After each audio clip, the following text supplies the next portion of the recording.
In 1980, I was playing a game, an adventure game called Colossal Caves, a text adventure game, which was on our old Apple II. I played it and got hooked on the idea of being able to play a story and decided to design my own game on the side. And so I did, kind of a murder mystery story, designed it out, and then Ken, being a programmer, I asked him to program it for me, then figure out how to do pictures, because that was the big thing that we wanted to do, to add pictures to a computer game, which had never been done before. He agreed, and together we worked on it, and that started Sierra Online. Only at the time it was called Online Systems. Founded in 1979 as Online Systems in Simi Valley, California by mainframe systems programmer Ken Williams and his wife Roberta. Based in Oakhurst, California, Sierra Online quickly became one of the most powerful, respected, and prolific video game developers and publishers in the PC market in the United States. Sierra had several highly successful and popular franchises during 1995. Such as King's Quest. Sierra Online proudly presents the richest, most significant animated adventure ever created on CD. King's Quest 7. Space Quest.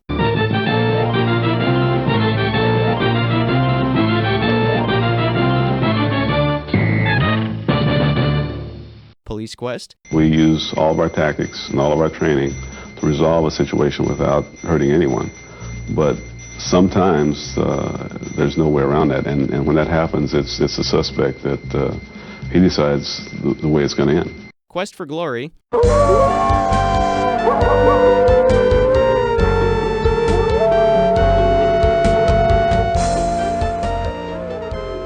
Leisure Suit Larry. Yes, the most popular loser in computer game history is back and available on CD. Introducing Leisure Suit Larry 6 and Phantasmagoria.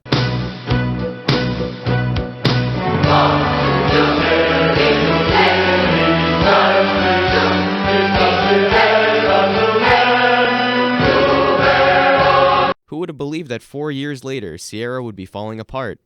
In February 1996, early e-commerce pioneer CUC International offered to buy Sierra Online at a price of around $1 billion.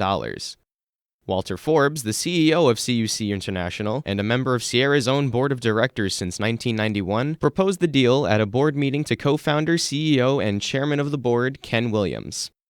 Ken believed that selling Sierra to CUC would be in the best interest for the company's future, and the deal closed on July 24, 1996. I left Sierra almost 2.5 years ago. Sierra was purchased, and I left and decided to go do something different. Stayed on for about 1.5 years to try to do what I could to smoothly integrate it into the new company, but I don't control Sierra anymore and have nothing to do with their policy. And I don't want people to be thinking of Sierra as gone, because Sierra is a long way from gone. It's a little smaller than it was a couple of weeks ago. But hopefully, if they do the right games and if they work really hard, it'll be infinitely larger a year from now. In December 1997, CUC International merged with HFS Incorporated to jointly form the Sendent Corporation. But in early 1998, an audit committee set up by Sendent's board of directors launched an investigation into accounting irregularities and discovered that top executives Walter Forbes and Kirk Shelton had been fraudulently preparing false business statements for several years. At the time, this fiasco was the largest case of accounting fraud in the country's history and resulted in huge financial damages to Sendent on the stock market, several managerial changes at Sendent, and their entire interactive software branch, including Sierra Online, being sold off for $1 billion to French publisher Havas on November 20th, 1998.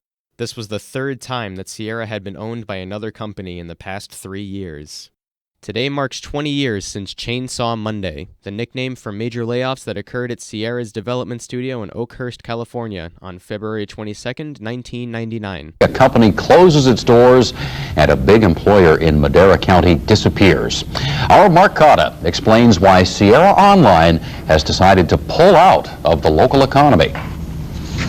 This is probably locked, so It's a computer ghost town. Empty hallways and locked doors where computer operators once manufactured high-tech, sophisticated games. Sierra Online Incorporated closes down its development studio, as it's called, in Oakhurst. Oh, shock. Really shocked. This computer business is on the move. Sierra Online closed up Oakhurst and offered a third of the workforce jobs in the state of Washington. About 150 employees are affected by the decision. Of course, I didn't know, but I had a sort of a gut instinct that something was going to go. The main part of the company moved up to Bellevue, Washington. This was a small division, and I think probably it's consolidation. That's precisely the reason given by the corporation for the shutdown: consolidation. Besides the Oakhurst operation, Sierra has decided that this will be the last publication of its Interaction magazine as well. Well, I'd hoped to stay with the company for as long as I could, but evidently that's not an option anymore. So corporate cutbacks take their toll in the foothills. A cutting-edge, well-known, established business goes dark. Mark Cotta, 47 on Your Side News.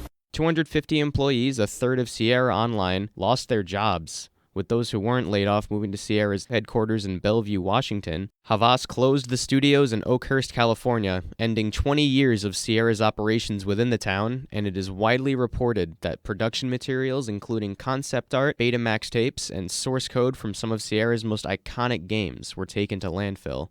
I guess the honest answer to that is that neither Al nor I know. To some extent, I think it's up to the fans and them letting Sierra know and its current management that they would like to see the game continue going. Just make your opinions known to the people at Sierra. It's impossible for me to conceive that Leisure Suit Larry won't be back, but I do happen to know that there's no Leisure Suit Larry game in development today. I think that's just a matter of time, or at least I assume it is. I mean, I would hate to think that. It's one of my favorite games. Following further layoffs in 2004, Sierra Online was dissolved as a company by current owners Vivendi Games, and Sierra's rights and intellectual properties were later passed on to Activision as part of the Activision-Vivendi Games deal that formed Activision Blizzard. I invite you to sign a petition requesting that instead of sitting on such an iconic company's properties and keeping Sierra as part of their own company, Activision allows Sierra to once again be a company forming their own path.